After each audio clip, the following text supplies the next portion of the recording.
เข้าเบิ่งประธานเขาเลยขนาดเส้นทันจะเข้าเบิ่งประธานอีกครั้ง ไปบูชาเลย บรรยากาศเป็นอะไรบรรยากาศในยามเช้า ได้สืบหอยตาว่าหอยเถ่าปุญญาตายายมาบูชา บุญ เจ้าประธานปกป้องรักษาเลยแหละเราทุกปี ตัดทางเด้อทาง กับ ช ปี ม นี้กับพิเศษต้องเป็นเนาะการติดพันกับปีท่องเที่ยวที่ผ่าน ทาง มา ชมนะครับชมกัน ส่วนสาว บรรยากาศในยามเช้าๆ เขามาห่วงในการแห่พระ ว่าสิเป็นอะไร วันเนาะ เฮาสิเข้าไปเบิ่ง สำหรับกัน7 โมง อยู่ในพระธาตุอิงหัง บรรยากาศในพระธาตุอิงหังมีหยังแน่เนาะ ถวายเครื่องสังฆทานใส่บาตรเนาะใส่บาตร บรรยากาศมอมนะครับชม ก็ถือว่าตอนแร มี ก ไม้ครับบ่เป็นหยังเข้าไปเบิ่ง เนาะเอาเขา อยู่ทางในว่าเป็นหยัง ซึ่ง ให้เจ้าแข้งเขาก่อนนี่เจ้าแข้งออกมาแล้วก็ สาวของยิ่งบารมี เฮาก็จะเข้าตำลัง ไม้ มา เกายางเนาะ เข้าไปเบิ่งบรรยากาศยามเช้าๆเด้อ โดยพ่อแม่ครูบาอาจารย์ที่มาร่วมในพิธี บรรยากาศมอม ตัก ครับก็ล้อเบิ่งเนาะล้อเบิ่งบรรยากาศมอมของพระธาตุนี่คือพระธาตุอิงหังบรรยากาศมอมเรามันจะมีรูปแบบต่างๆนี่ท่านผู้ชมรูปต่างๆที่เราเห็นนี่ต้นหนานี่สวยงามท่านผู้ชมสวยงามหลายรูปภาพต่างๆ ก็ได้พยานเนาะก็คือทางอาจารย์ อันนี้เป็นเอกลักษณ์อย่างหนึ่ง ข้าวหลังบ้าน ประธานยัง สีเจอกาบอน กะลัก ไปสะดุดลบเอาไปเลยถนนลบจะกรอบ เป็นเอกลักษณ์ กระเพาะของทุกทางทุกทางกระเพาะครัวสิมาบูชาพระธาตุ จอม เนาะขอความเป็นสิริมงคลทุกครอบครัวลูกหลานเนาะเจริญรุ่งเรืองผมที่ใหม่พระธาตุในวันนี้เนาะขอให้เจริญรุ่งเรืองเมื่อเนาะทุกทนหนาลูกหลานใน14ตัวเมืองพามา อันนี้ก็บรรยากาศมอม คนเอา ของเดินพระธาตุ เป็นบารมีเนาะ อิงหัง จับศรัทธา ถ่ายบรรยากาศให้ทางผู้ชมนะครับชมกัน เอาเองยกสเก่าทาตัวอธิษฐาน ของพระธาตุอิงหัง ขอบารมีจะนขอเมืองธาตุนขอสนชัยนขออุปหาสนคุ้มครอง ตามลายทางผู้ชมไหม เนาะมาบูชา นี่ มีศักดิ์รักบ้านรักเมืองบรรพบุรุษพ่อแม่ครูบาอาจารย์ การมอบ ลูกหลานเสวตาว่า ของพระธาตุอิงหัง ปุญญาศึกษานอีกข้อของ ที่ พุท เรา ธิวั ถ่าย ฒนธรรมอีก12ข้อ14ขนาดเนาะ บรรยากาศมอบ เป็นไร ของคุณพระธาตุ หมดยามหมดเวลาเนาะ เป็นซิม ทุ ตาก ม ว ชม ง ซิม เนาะ เก่า นับเป็นศูนย์กลาง ซิม ถึงศูนย์กลางแขวง เอกลักษณ์ของซิม ตลอด ซิมวัดพระธาตุอิงหัง ทุกทั่วทิศเนาะทางพญ งามได้ซิมนี่ซิมแบบเก่า เอามาห่วงอยู่ที่ ทรงแบบนี้ ไหว้พระธาตุอิงหังทุกปี งามหลายท่านผู้ชม ขอให้เจริญ แต่ละมุมก็มันสิมีรูปนี่แตกต่างกันไปท่านผู้ชม ขอให้เจริญรุ่งเรือง รูปแต เจ ก ริ ต่าง ญหลายๆเนาะ รูปแตกต่างให้ท่านผู้ชมได้เบิ่งบรรยากาศ จะขอสนใจจะขออุปหาสในคุ้มครองเลยขนาดเด้อลูกหลานมาขอพร รูปหนา ใน เลย ปี อ นี้ ย่าง เนาะ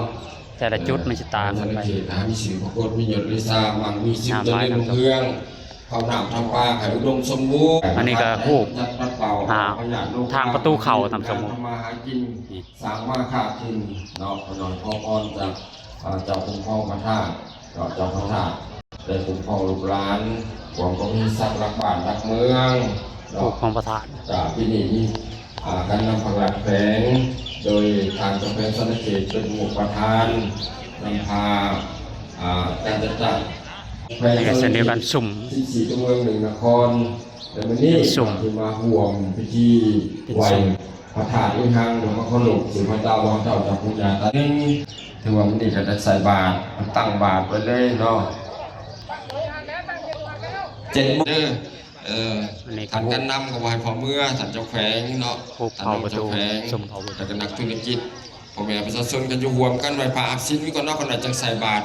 โดย สุ่มแต่ละสุ่ม ก็ได้ขนาดเนาะ เป็น เอาเลยลูก ชาวเผ่าจตุโลกบาลทั้ง4ที่นี่บรรยากาศ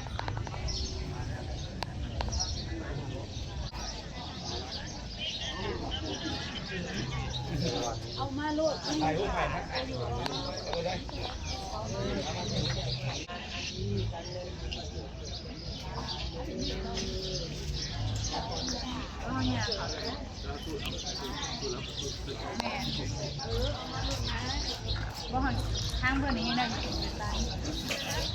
คนนี้มาตามเขามาทักไหม รอผลประกาศเด้อนี่ตัดอีกหังนี่บรรยากาศมอมผลประกาศอีกหังงามหลายท่านผู้ชมบรรยากาศมอมเพิ่นกำลังเข้าสักการะบูชาบรรยากาศมอมถ่ายให้ท่านผู้ชมได้เบิ่งอยู่รอบนอกท่านผู้ชมจะหน่อยก็จะได้ใส่บาตรเนาะตอนนี้ก็กะเกียมสถานที่แล้วก็ให้แขกท่านผู้นำเพิ่นเนาะเข้าไปกราบอยู่ในพระธาตุอิงหังก่อนพอ1 ปีมี1 หนเพิ่นเปิดนะก็เลยให้ทางผู้นำเข้าไปก่อนไปสักการะบูชาก่อนถ้าว่าผู้ใดเป็นผู้ชายเนาะอยากเข้าไปเบิ่งมันยังก็ตามหลังจะหน่อยเพิ่นก็จะให้ประชาชนทั่วไปเนาะได้เข้าไปชมไปเห็นบ่โดนเพิ่นก็ปิดอีกได้นะปีหน้าพุ่นละจะได้เปิดอีกก็เลยถ่ายบรรยากาศเอามอมให้ทางผู้ชมเบิ่งก่อนบุญพระธาตุเนาะพระธาตุอิงหังในครั้งนี้จะได้ถ่ายให้ทางผู้ชมได้รับชมนำกันบรรยากาศหาชมได้ยากทางผู้ชมนี่อันนี้ก็เดินเนาะเดินวัดพระธาตุอิงหังนี่บรรยากาศมอมเลยประชาชนก็ยังมาบ่หลายเนาะจะไหนก็มาหลายเต็มหมดละเดินนี่แหละบรรยากาศมอมถ่ายให้ตามผู้ชมรับชมนำกันก่อนดนจะได้เห็นเทื่อหนึ่งมันนี่ก็เริ่มแจ้งแล้วนี่แผนกล้องให้ตามผู้ชมเบิ่งบรรยากาศมอมคนก็หลายได้นี่อยู่ทางนอกก็หลายกำลังมาก็มีบรรยากาศในยามเช้านี่ประทานให้ตามผู้ชมรับชมนำกันบรรยากาศหาชมได้ยากตามผู้ชมเอ้ยนี่แหละบรรยากาศถ่ายตามผู้ชมรับชมนำกันบรรยากาศมอมนกห้องแหละยามเช้านี่อันนี้จะเป็นภาพมุมกว้างท่านผู้ชมนี่มุมกว้างเขากำลังจะมาเลยกำลังจะมาตักบาตรถวายแล้วก็เป็นการจบพิธีเนาะอันนี้เราบรรยากาศมอมถ่ายตามผู้ชมได้เบิ่งกันนะครับได้ชมบรรยากาศมอม